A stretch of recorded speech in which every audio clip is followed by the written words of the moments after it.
What's up, guys? Python here, back with another video, and today we're going to do something that I want to do here since we have a bit of a break. So I'm going to be doing a series of these videos, but today we're going to start with doing the top 5 trade deadline targets, and this is going to be the depth forward trade list here, and this is going to be in order of what I think is the least likely to most likely to happen out of any of these players.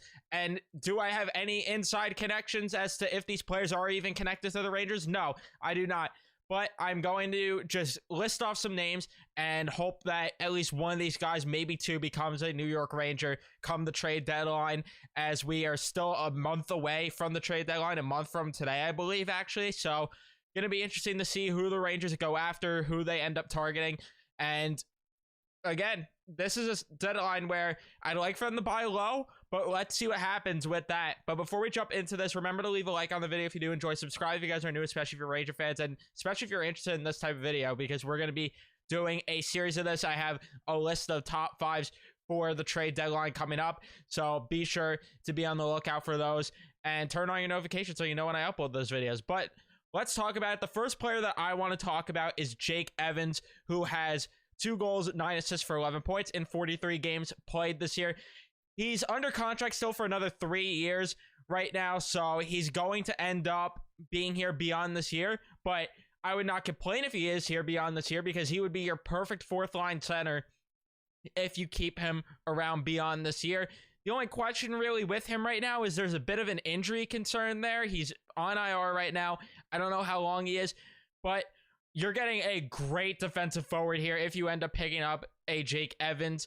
And for $1.7 million to be your 4th line center, yeah, I feel like that's a no-brainer, especially because of the whole experiment with Jake Leschyshyn right now being on your 4th line. You have guys like Johnny Brzezinski being on the 4th line here and there. And then, of course, Sammy Blais at his $1.5 million cap hit has not been a serviceable 4th liner. So to get a guy under control for the next few years for your 4th line, and he's only 26 years old, so he's going to have plenty of solid years of his career ahead of him.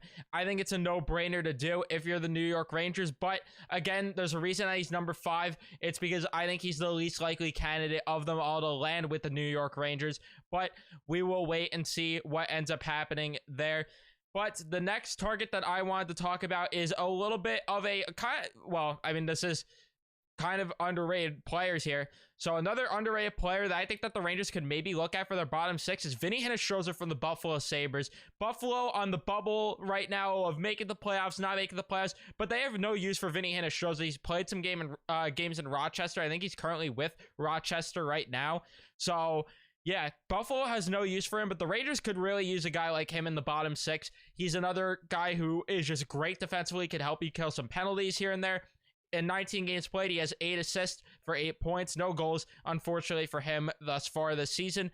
But again, you're going to get solid production from him defensively, and that's pretty much all you're asking for from a guy like Hinostroza. You're not looking for, this is for all these guys here, you're not looking for offensive production from guys like this. You're looking for them to bring value to your penalty kill and the defensive side of the puck. So Vinnie Hinostroza makes a lot of sense when it comes to that. But again, he's only number 4 on the list because I think that it is unlikely. But coming in at number 3, this is a name that really, really excites me thinking about him. Nick Bjugstad from the Arizona Coyotes. And what a depth pickup this would be. He could fit on your 3rd line. He could fit on your 4th line. He could do a lot of different things for you. And by the way, has playoff experience with the Pittsburgh Penguins. Not there, unfortunately, for their deeper runs, but he does have playoff experience with the Pittsburgh Penguins.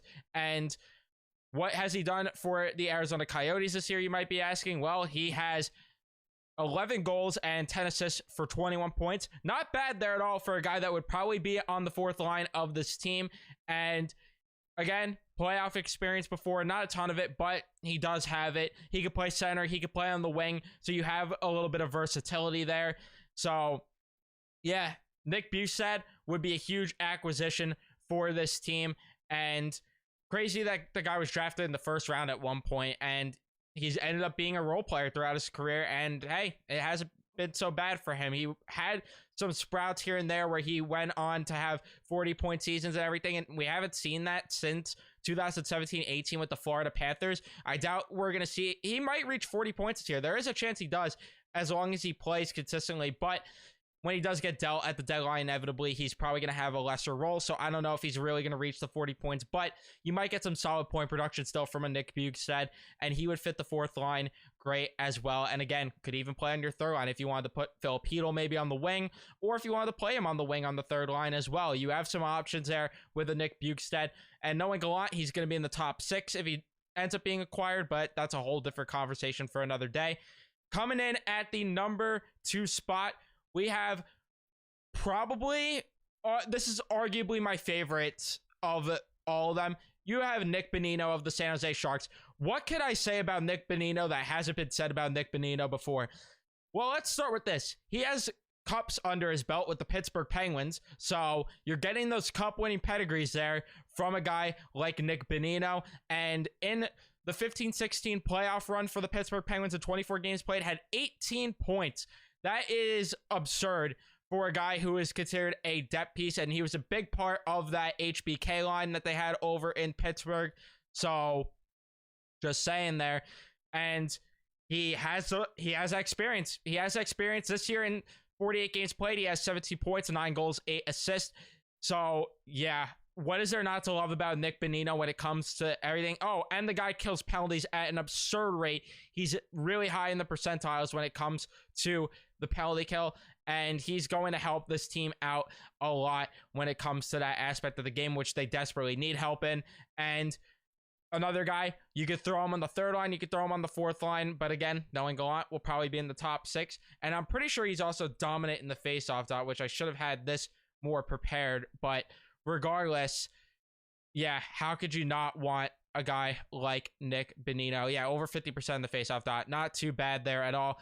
Nick Bonino, definitely the second target in my opinion, and I think that he's probably, once you get to the second spot here, we're talking more realistic. And then number 1, who else did you think it was going to be? You clicked on a Core Python video. What did you think that it was going to be for the number 1 spot? It is obviously going to be former Ranger Tyler Motte. And yeah, I know you might be thinking that I'm just biased towards Tyler Motte, that I love the guy and that I just want him back badly, which, yeah, that is true. I do want him back badly. But how could you not want a guy like Tyler Motte on your team after the way that he performed for the Rangers last season? In 34 games played with Ottawa, he has 9 points, 3 goals, 6 apples there. The only problem has been him staying on the ice as of lately, and that was a problem with him when he came over to the Rangers, as well as he's ended up suffering that injury. He's always due for an injury, unfortunately, throughout his career. It has just been that way for him. That's the unfortunate part. But in the playoffs, 15 games played, he ended up getting 2 goals for the Rangers and didn't really do too much when it came to the point production. But when it came to the defensive side of the puck, my God, was this guy absolutely ridiculous for the Rangers, and was this guy a absolute warrior on the penalty kill for the New York Rangers, blocking shots and just doing everything that you needed him to do. He was just a hero for the Rangers, an underrated player, underrated part of last year's playoff run, and I think a reunion with him would make a lot of sense for the Rangers to do. But remains to be seen. I think that he's the most likely, though, to come back and be traded here out of all these depth pieces. So there you go. But let me know your thoughts in the comment section down below. Would love to hear from you guys. Am I missing any depth players that you want me to mention? Is there anyone that else there? Let me know if you like these names that I put on the list. Let me know everything in the comment section down below. Would love to hear from you guys. Thank you guys so much for watching this one. Remember to leave a like if you did. Enjoy, subscribe if you guys are new, especially if you're Ranger fans. Turn on your notifications, and I will see you guys in the next one. Let's go, Rangers.